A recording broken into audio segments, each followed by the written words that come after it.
The Great Sphinx is among the Earth's greatest cultural mysteries. In the 1930s, self-styled prophet Edgar Cayce predicted that the secrets of the Sphinx would be revealed sometime in the 1990s, and Cayce, it turns out, may have been right.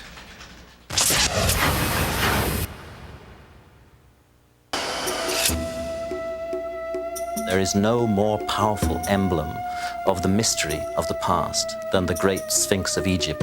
According to ancient Egyptian mythology, the Sphinx was a living being with a human head and the body of a lion. Those who dared approach the Sphinx were presented with a riddle, and those who could not solve it were destroyed. Like its mythological counterpart, the Great Stone Sphinx in Egypt poses an ancient riddle for humankind. Who built it and why? And now there is a new challenge in the riddle of the Sphinx.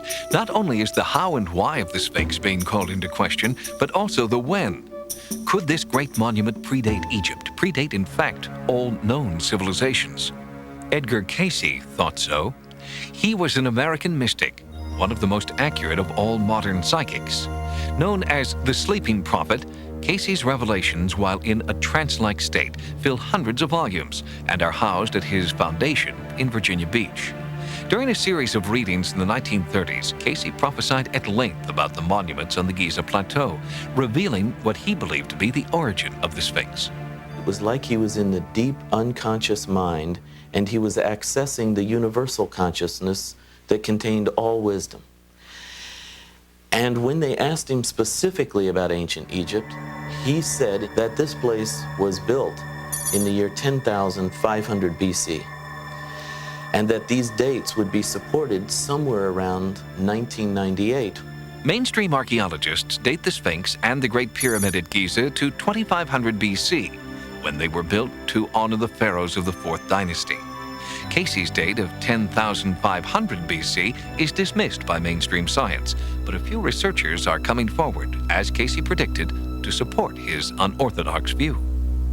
I could see that in the geology lay the key to this total reversal of history. John Anthony West is a self-described rogue Egyptologist. He believes that the pattern of erosion on the Sphinx rules out the mainstream date of 2500 BC. In a nutshell, the theory is that the Sphinx has been weathered by water, and specifically by rain falling down over the plateau over many thousands of years.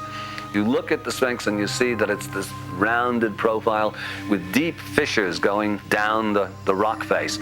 This can only be produced by rainfall falling over the plateau. Rain erosion in the Sahara is impossible now. But before 10,000 BC, this part of Africa was a fertile grassland. So, West points out in his book, if the Sphinx has been eroded by water, it must date back before 10,000 BC. The same conclusion, using different evidence, has also been reached by authors Robert Bauval and Graham Hancock. Help us understand the mirror image of the monuments at Giza and the sky at certain points in time, because that's key to understanding the entire concept you're putting forward. There is only one time where the image of the sky locks with the image on the ground. And this occurs, and only occurs, in 10,500 BC.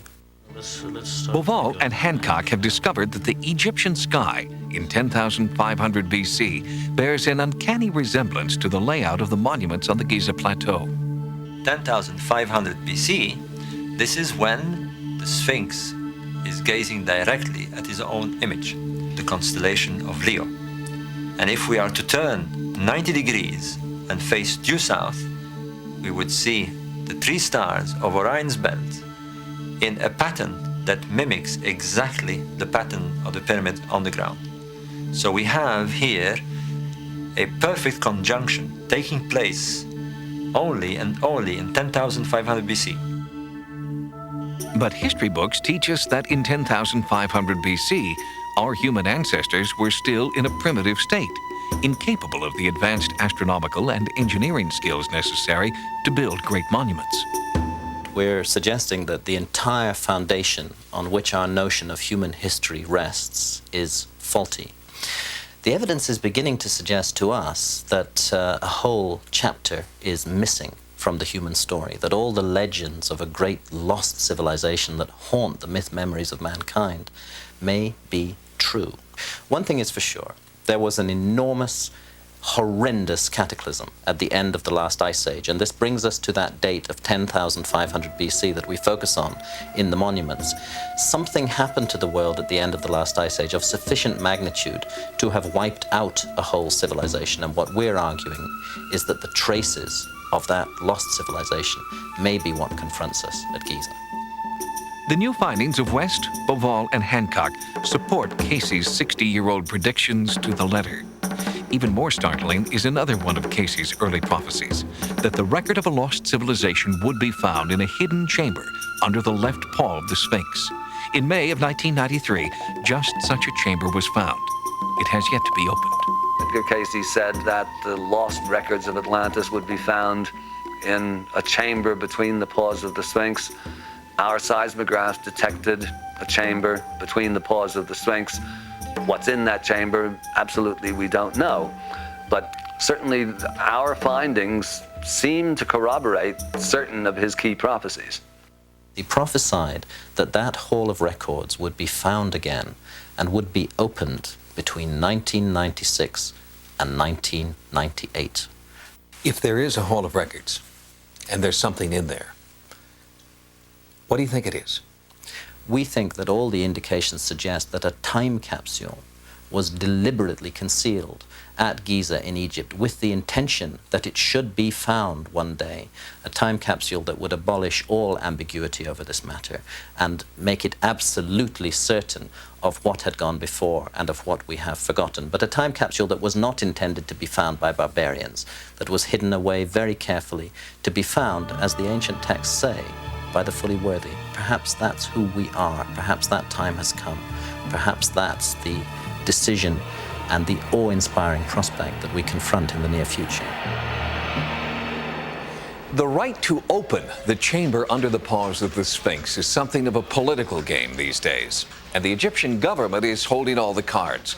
Only they know when and if the secrets of the Sphinx will be revealed to the world.